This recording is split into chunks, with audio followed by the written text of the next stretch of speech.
আসসালামু আলাইকুম। কোরআনের মেসেজ পর্ব ৫। আজ আমরা সূরা আল বাকারার ৩০ থেকে ৩৯ নম্বর আয়াত নিয়ে আলোচনা করব। এই আয়াতগুলোতে আল্লাহ তাআলা আদম আলাইহিসসালামের সৃষ্টি এবং ফেরেশতাদের সাথে তার কথোপকথন সম্পর্কে বর্ণনা করেছেন। সূরা আল বাকারার ৩০ থেকে ৩৯ বাংলা অর্থ। বিসমিল্লাহির রহমানির রহিম। শুরু করছি আল্লাহর নামে, যিনি পরম করুণাময়, অতি দয়ালু। আর যখন তোমার প্রতিপালক ফেরেশতাদেরকে বললেন, আমি পৃথিবীতে প্রতিনিধি সৃষ্টি করছি, তারা বলল, আপনি কি সেখানে এমন কাউকে সৃষ্টি করবেন যে অশান্তি ঘটাবে ও রক্তপাত করবে? অথচ আমরাই তো আপনার সপ্রশংস মহিমা ও পবিত্রতা ঘোষণা করি। তিনি বললেন, নিশ্চয়ই আমি যা জানি তোমরা তা জানো না। এবং তিনি আদমকে সমস্ত বস্তুর নাম শিক্ষা দিলেন। তারপর সে সমস্ত বস্তু ফেরেশতাদের সামনে উপস্থাপন করে বললেন, তোমরা আমাকে এগুলোর নাম বলে দাও, যদি তোমরা সত্যবাদী হও। তারা বলল, আপনি পবিত্র, আপনি আমাদেরকে যা শিক্ষা দিয়েছেন তা ছাড়া আমাদের কোনো জ্ঞান নেই।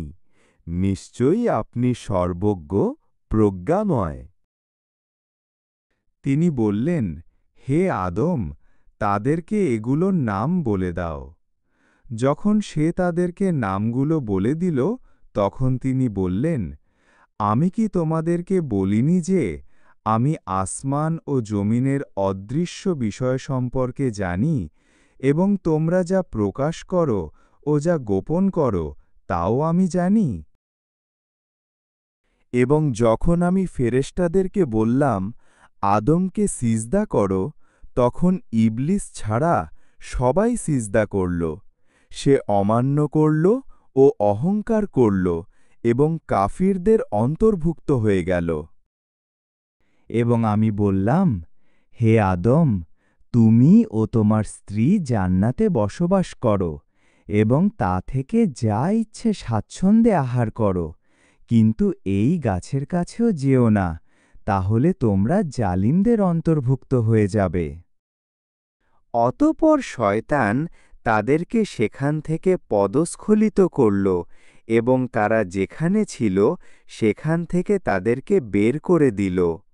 আর আমি বললাম, তোমরা একে অপরের শত্রু হিসাবে নেমে যাও এবং পৃথিবীতে কিছুকালের জন্য তোমাদের বসবাস ও জীবিকা রইল। অতঃপর আদম তার পালনকর্তার কাছ থেকে কিছু বাণী প্রাপ্ত হল।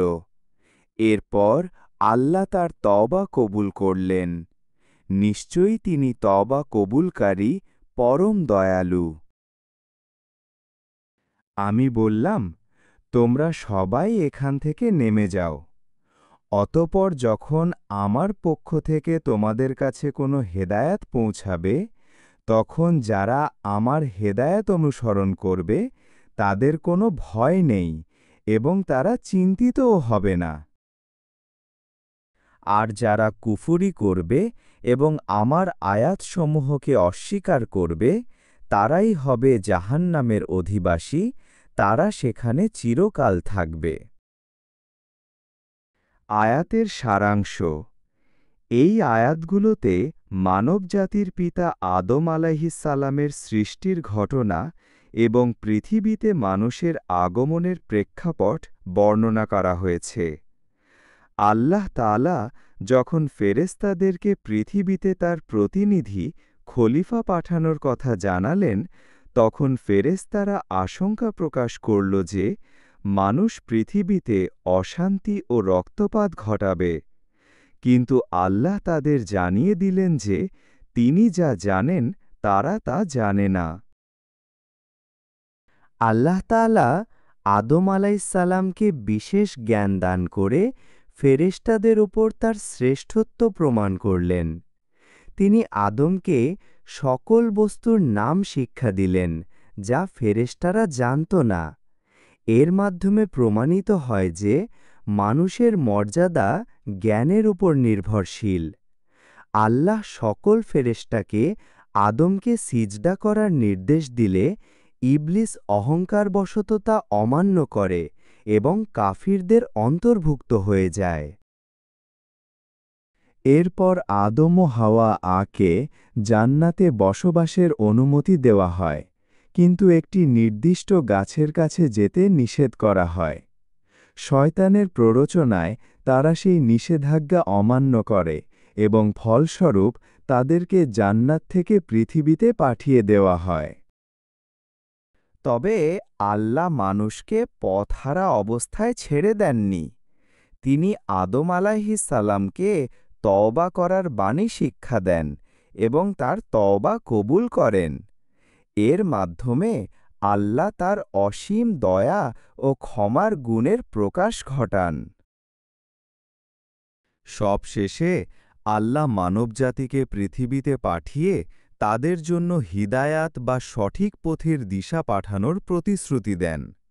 যারা সেই হিদায়াত অনুসরণ করবে তাদের জন্য দুনিয়া ও আখিরাতে কোনো ভয় বা চিন্তার কারণ থাকবে না, আর যারা তা অস্বীকার করবে তাদের জন্য রয়েছে জাহান্নামের কঠিন শাস্তি।